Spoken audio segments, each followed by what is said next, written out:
হারিয়ে যাওয়া mobile phone ও tab উদ্ধার করে ফের একবার মানবিক দৃষ্টান্ত স্থাপন করল বর্ধমান জিআরপি থানা। থানার উদ্যোগে মোট 30টি হারানো মোবাইল ফোন ও ট্যাব উদ্ধার করে সেগুলি যথাযথ মালিকদের হাতে তুলে দেওয়া হয়েছে।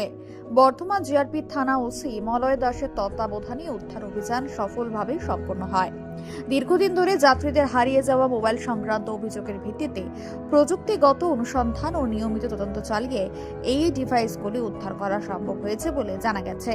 30শে ডিসেম্বর বর্ধমান জিআরপি থানার পক্ষ থেকে একটি অনুষ্ঠানের আয়োজন করা হয়। সেই অনুষ্ঠানের মধ্য দিয়ে উদ্ধার হওয়া মোবাইল ও ট্যাবগুলি প্রকৃত মালিকদের হাতে ফিরিয়ে দেওয়া হয়। নিজের হারানো মোবাইল ফিরে পেয়ে খুশি ও স্বস্তি প্রকাশ করেন সংশ্লিষ্ট মালিকরা।